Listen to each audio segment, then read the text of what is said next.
اور قانون کی حکمرانی نہ آئی تو یہ ملک معاشی طور پر مفلوج ہی رہے گا. اور میں کھلے الفاظ میں یہ واضح کر دینا چاہتا ہوں کہ ایسے ممالک اپنے دفاع کے قابل بھی نہیں رہتے، خاص طور پر اس وقت جب آپ کے دشمن آپ کی کمزوریوں کا فائدہ اٹھا رہے ہوں. خواتین و حضرات، ملک بدامنی، افراتفری اور جرائم کا گڑھ بن چکا ہے. آئے دن ایسی پریشان کن خبریں آتی رہتی ہیں جن سے عوام کو امن و امان سے متعلق درپیش پریشانیوں کا اندازہ بخوبی لگایا جا سکتا ہے. شیخوپورہ سیالکوٹ روڈ پر قوم کی ایک بیٹی کے ساتھ پیش آنے والا واقعہ دل دہلا دیتا ہے. اس آنے کے بعد مزید تکلیف کا باعث اس سنگ دل پولیس افسر کا ہے جو بنیادی انسانی اقدار سے بھی محروم ہے. اس کا بڑا المیہ یہ ہے کہ حکومت کی تمام تر ہمدردیاں قوم کی بیٹی کے بجائے اپنے چہیتے پولیس افسر کے ساتھ ہے. جناب چیئرمین، پاکستان آبادی کے لحاظ سے دنیا کا چھٹا بڑا ملک ہے، جغرافیائی اعتبار سے بھی انتہائی اہم ہے. پاکستان کی خارجہ پالیسی بنانے کا اختیار عوامی نمائندوں کے پاس ہونا چاہیے. ہماری خارجہ پالیسی عوامی امنگوں اور ملکی مفادات سے ہرگز متصادم نہیں ہونی چاہیے. کھربوں روپے کے نقصان اور ہزاروں جانیں قربان کرنے کے باوجود ہم کبھی فیٹف اور کبھی کسی اور کٹہرے میں کھڑے شرمناک صفائیاں پیش کر رہے ہوتے ہیں. جب کشمیر کا نام زبان پر آتا ہے تو 73 سال سے دی جانے والی قربانیاں آنکھوں کے سامنے آ جاتی ہیں. کشمیری عوام پر مظالم کا سلسلہ تو کئی سالوں سے جاری ہے، مگر کشمیر کو ہڑپ کرنے کا حوصلہ آج تک کسی کا نہیں ہوا. اب بھارت نے ایک غیر نمائندہ اور غیر مقبول اور کٹ پتلی پاکستانی حکومت دیکھ کر کشمیر کو اپنا حصہ بنا لیا ہے،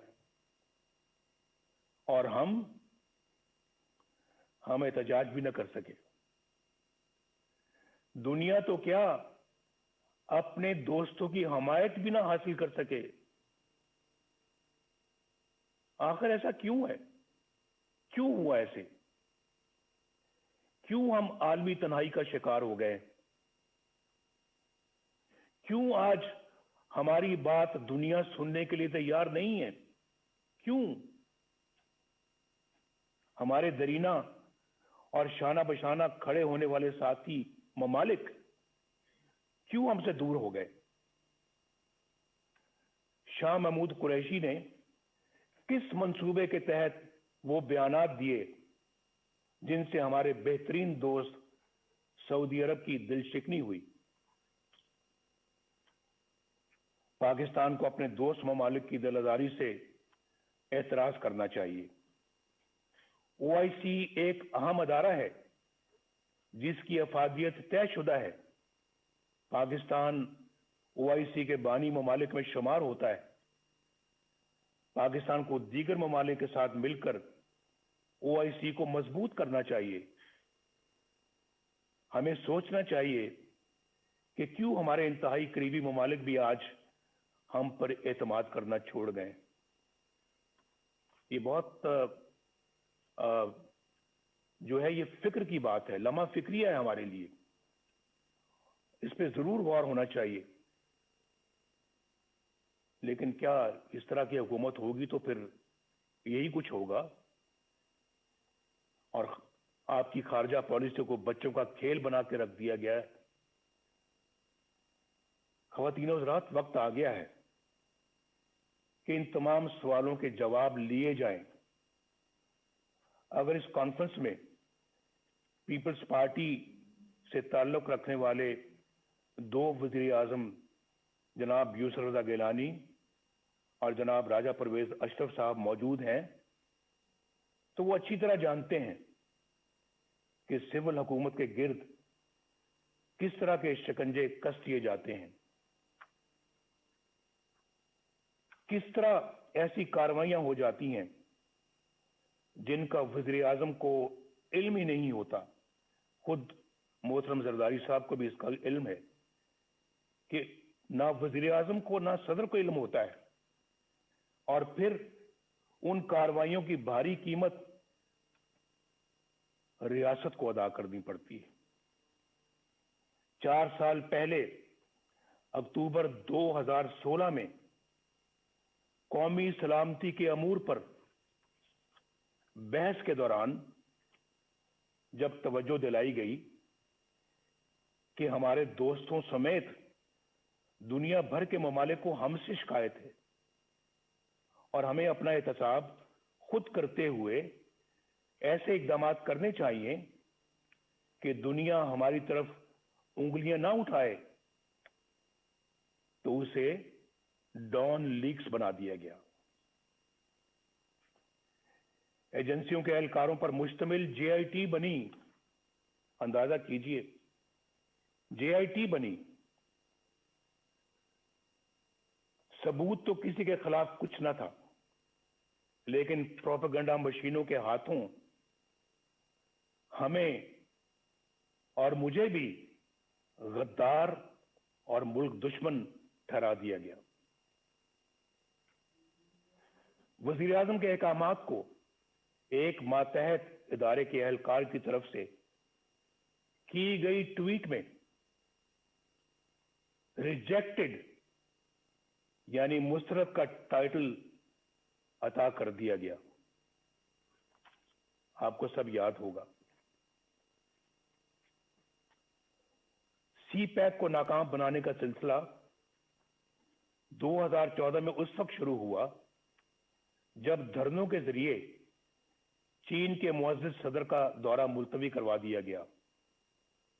چین ہمارا دیرینہ اور مخلص دوست ہے جو پاکستان کے ساتھ ہر موقع پر شانہ بشانہ کھڑا رہا۔ پاکستان اور چین کے تعلقات مزید مستحکم کرنے میں اور سی پیک کے حوالے سے صدر شی جن پنگ کا کردار قابل تعریف ہے۔ سی پیک کا یہ عظیم منصوبہ حکومت کی اسی نااہلی کی نظر ہو رہا ہے جو زندگی کے ہر شعبے میں نظر آ رہی ہے۔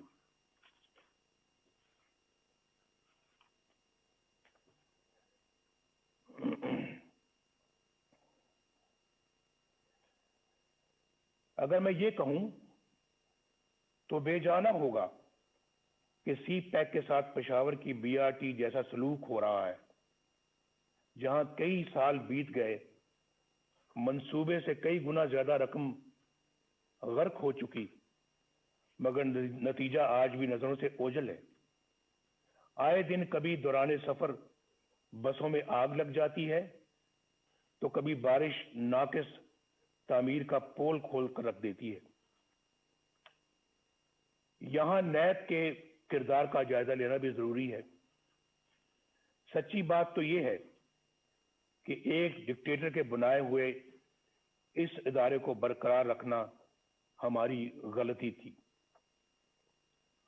لیکن یہ بھی سچ ہے کہ ہم نے کبھی نہیں سوچا تھا کہ یہ ادارہ اس حد تک گر سکتا ہے۔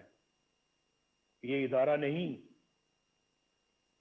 بلکہ اندھے حکومتی انتقام کا اعلی کار بن چکا ہے۔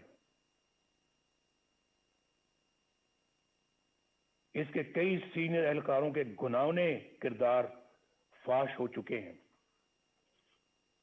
اس ادارے کا چیئرمین جاوید اقبال اپنے عہدے اور اختیارات کا انتہائی نازیبا اور مذموم استعمال کرتے ہوئے پکڑا جاتا ہے، مگر نہ تو کوئی انکوائری ہوتی ہے، نہ ایکشن لیا جاتا ہے، اور نہ ہی شفافیت کے دعوے دار عمران خان پر کوئی جوں ریکتی ہے، اس کے باوجود یہ شخص ڈٹائی سے اپنے عہدے پر براجمان انتقام کے ایجنڈے پر دھڑلے سے عمل کرتا ہے،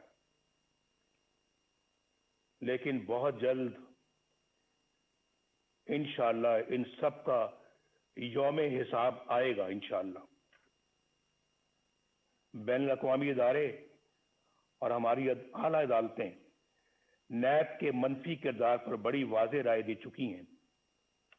یہ ادارہ انتہائی بدبودار ہو چکا ہے اور یہ مکمل طور پر اپنا جواز کھو چکا ہے۔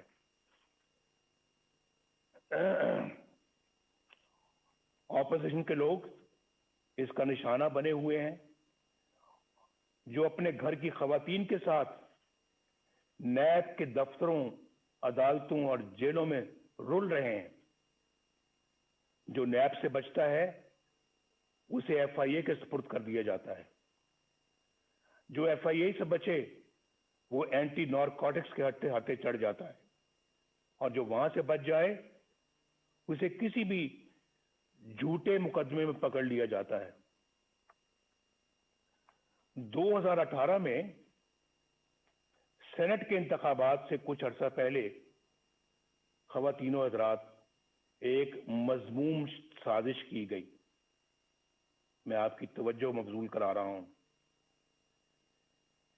اس مذموم سازش کے ذریعے بلوچستان کی صوبائی حکومت گرا دی گئی۔ اس کا مقصد کیا تھا معلوم ہے آپ کو؟ اس کا اصل مقصد سینٹ کے انتخابات میں سامنے آیا۔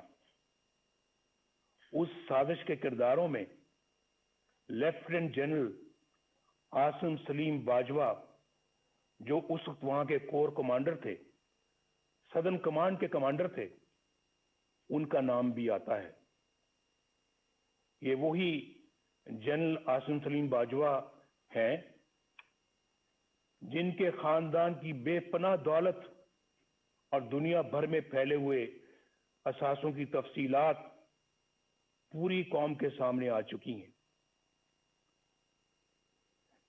ان حقائق کو نہ صرف چھپایا گیا بلکہ مبینہ طور پر ایس ای سی پی کے سرکاری ریکارڈ میں رد و بدل بھی کی گئی۔